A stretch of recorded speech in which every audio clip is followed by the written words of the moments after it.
This video is brought to you by Miniature Market. Thousands of board games, discounted prices, miniaturemarket.com. Hello my friends, it's the Game Boy Geek here. Today, it's all going to be about heroes. We're going to be customizing our heroes. We're going to be giving them punching gloves and sports foam fingers and weird stuff like cabbages, but maybe like swords and all different special abilities. Because today we're going to be learning about this card game called Custom Heroes from AEG. It's for 2 to 6 players, and you're going to be card crafting. It uses the same system that was in Mystic Vale. So let me show you how the game's played. I'll see you on the other side.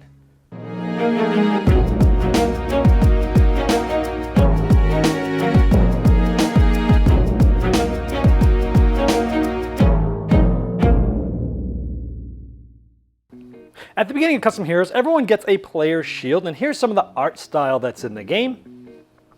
And here's a look at the other two shields and their art style. Now behind that player shield, you're going to get 1 point, which is this, and 2 pieces of currency, which are that. There's also going to be 2 transparencies. Everyone will get 2 of the same type to start the game. These are things that are going to be used to craft your cards as the game goes on. Now you'll be dealt a hand of cards. Depending on the amount of players, you'll get a certain amount of cards. And you'll notice these are sleeved because the game comes with sleeves because you'll be placing those transparencies in here to customize your heroes. And here's some more looking at what some of the artwork looks like on some of the cards. And of course, there's the numbers and the power of the cards. Now this is a card shedding or climbing game. You're trying to get rid of all your cards. The first one that does that's going to be in first place and so on and so forth. Each round, the start player will throw a card or multiple cards down. Let's say they throw a single one. The next player either has to pass and be out of this round, or they have to match it or beat it. They have to do it in 2 ways. Number one, how many cards? There's only 1 card here, and it's a 1. So they have to play a single 1 or higher, always just 1 card because that's what was led. So if another player played a 1, that's okay. They can do that. If it's the same number and the same amount of cards as what's right before it, it skips the next player and continues on. However, let's say that this player, instead of just playing 1-1, played 3 1s. Now the next player either has to play 3 1s or higher. 3 2s, 3 4s, 3 10s, whatever, or pass. If everybody successfully passes, then this player will just remove these, take them out of the game, just off to the side for now, and they would start a new hand. Maybe they put something like this, 2 9s, and you keep doing this until the first player runs out of cards, and then finally all the players run out of cards in certain order. But the real part of this game is customizing your heroes and changing the cards as the games go on. Everyone starts with these 2, and this one says beats all other players. Essentially, it acts as a trump, if you will. This says 2. If you want to activate this, you have to spend 2 currency. Anytime you play a card that has an activated ability, you don't have to activate it. If you don't, instead of paying the cost, you actually will gain 1 of those currencies. So sometimes you're going to want cards with powers just in order to gain currency when you play them and not by activating. Some of them actually don't cost anything to activate. So how does this work? Well, let's say someone played those 2 9s, it was someone else, and it's our turn. And let's say we had a 1 left in our hand. What we'd do is we would take this here and we would actually customize it. We'd slide it in here just like that. Now you'll notice that there is a gold dot here. Every card can be upgraded up to 4 times, but they have to be the different colored dots. So I cannot play another type of upgrade of gold here. I could not put that in here because it's already there. So you can have a maximum of 4, and this is basically, it's a 1, but if I want to activate it and pay it, I could beat everything. So I could play this, spend the 2 currency, and say, well, this beats everything. And then someone else could play another trump, and a trump trumps a trump. So essentially, someone could still beat me, but usually those go to the wayside. Everyone would pass, I would get this, and then I would lead the next one.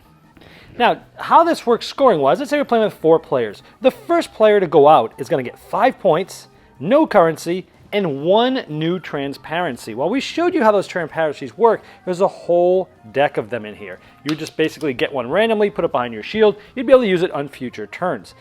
Whoever comes in second place is going to get 3 points, 1 currency, and 2 transparencies or power-ups. And then third place would get 1 point, 2, and 2. And last place actually loses a point, gets 2 currency and gets 3. So it's a good balancing mechanism because whoever comes in last is going to get the most help. However, if you're over 10 and you come in last, you reset down to 9. And that's huge because in order to win, you have to finish in first place, meaning to be the first one out of cards, and have 10 or more at the time that you went out. If you do that, you win immediately. If it goes past the 6th hand, then the 2 players that have the most points do a duel in the 7th hand, and whoever wins that one is the winner. Now here's some different types of transparencies that I've placed in there. Like on this one, it was a 4. We added a +2 transparency, which essentially gave this person a glove. This was not here before. It was a red power-up. Gave it a +2, so this card's actually a 6. This was an 8. And the number 1 foam finger, -2. It was a blue power-up. These could have been played together on the same card. And notice that these ones don't cost anything to play. And so this was a 6. Now look at this. This one was something else but became a 12 because it has a red 12 there. That was a green power-up. You could have actually played all of those on the same one if you'd wanted to. This one was a 7. This one has 2 power-ups. So it has that, and we have a 7 and a -1. So that's a 6. The cabbage was the -1 that he's holding. But this has, you could activate it. A lot of them have special abilities like reverse the numerical direction in this pile. So instead of going up, it goes down. And there's lots of different special abilities that do certain things as well. But look at this. This is an 8 -2, 6, 4 + 2, 6, 7 -1, 6. So if someone threw down 3 5s, I could have added some of these transparencies in my hand to figure out the puzzle on how to get 3 6s, for example. So a lot of it is trying to know when's the right time to put them in there. Now at the end of the round, all these cards get put back into the pile, they get shuffled and dealt out. So you're powering up these characters, and most likely somebody else is going to have them on a new turn, and as the rounds go on, people are obviously getting many more transparencies and power-ups, and they're adding them. So as the game gets on, it just gets more and more exciting, adding more power-ups. And again, if you have the 10 or more points to come in first, you win. Otherwise, at the end of the 6th round, the 2 highest point totals go for its final duel.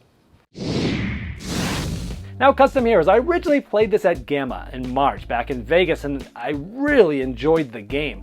All of it except one thing, which I'll get to later. Now, the game is fantastic. It lived up to what I thought about it at Gamma. I like it even more now than then. And now, so it just came out at Gen Con. So it's really easy to teach. It's, you know, you're playing cards. You either have to meet or beat the same amount of cards and the numbers. That's pretty much it. You're trying to run out of cards. Very simple. So I like how it's easy to teach. And I like that even if you didn't know that this came from Daifugo, like an old Japanese standard card game, when you're playing it, it feels like a classic game. You know, you're playing cards, you're trying to skip over other people, you're trying to run out of cards. It feels like an old-fashioned game, but looks really cool. But then you start adding in all of those customization items. You know, you're adding in the cabbage, the foam finger, the punching, and the puzzly aspect of if you've got a couple or 2 or 3 of those, and there aren't ones that you have to pay money to put on there. You're looking at what's there. Someone throws 3 8s, and you're looking at your cards, you're looking at your things, you're going, how can I puzzle this out to get these out there? Can I put these 2 in this card or one in this card? And it's like an own little puzzle, and I love puzzly games. And so this is like your own little mini puzzle, but I love how you put those in there, throw them in there, try to get rid of all your cards. But I love how the characters end up in other players' hands most of the time because you're powering these guys up, or girls, and then you're using them and then somebody else is going to get them next turn. I think that's really cool. I like how the game picks up steam as it goes on, as people are adding more and more towards the end of the game. You've got some really powerful cards which are really cool. And I like the aspect of even the ones that have those special abilities. You know, you're looking at your hand, you're looking what's there, and you're deciding, should I use this and use the rest of my currency to win this now? Or should I play it, not use it, get a currency, and then use this other one later? And it's just some really interesting choices that are made there with the currency and finding the right time to use the right one. Will that get you on top to lead the next hand? And do you have the cards to keep going out, almost like as if you're leading the tricks, trying to run out of cards? Awesome decision making. This game is absolutely fantastic. I love the scoring system here where the leader gets 5 and the rest get less. But the lower you are in the points, well, the better off you're going to be. You're going to get more currency. You're going to get more the transparent cards that you're crafting, and so it's just a really cool balance.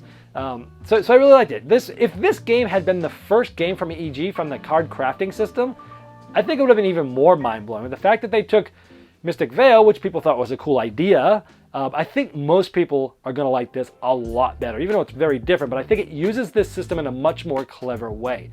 Any cons? Well, let me talk about what I said earlier was I liked almost everything about this game. When we played it at Gamma, the end game seemed to go on forever. And I talked to them very seriously about this, said, look, here's the problem. This is what we're seeing. Like, okay, we're going to work. I gave them some suggestions, and they went back and worked on it and came up with a great solution, which is, hey, you know, If you have 10 points and you're first player, at any time you win, great.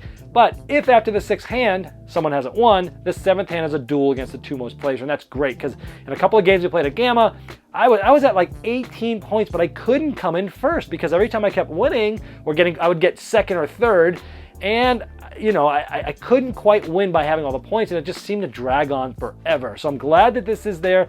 It does take about an hour to play, which might be a little long for the complexity of this game, but I really love this game. So any cons? Some of the art, as you can see, might not be suitable for kids. And I know this isn't a kid's game, but it's light enough that older children should be able to play it and get into it, but you might not want to based upon some of the revealing art that's in the game. Also, the first time setup is quite time consuming. I mean, it took us almost an hour because those transparencies, it has some wrap on it, and you've got to get it off with your fingernail and take each one off of each piece. That's the way they stay protected and don't get scratched in shipping and manufacturing and such. I understand why they did it, but just be known that you're going to take about an hour getting this game set up just for the first time ever, and then it's just pretty much cut and pick. So those are the only 2 cons I can think of. It's a fantastic game. I could not imagine this not being on my short list for Card Game of the Year come the end of the year. This game is fantastic. Let's give it a saxophone serenade.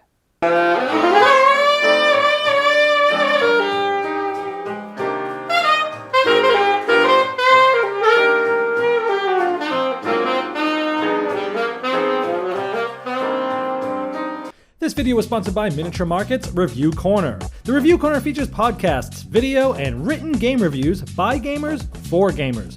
Miniature Market, the online gaming superstore. Thousands of board games, discounted prices. Check them out at miniaturemarket.com.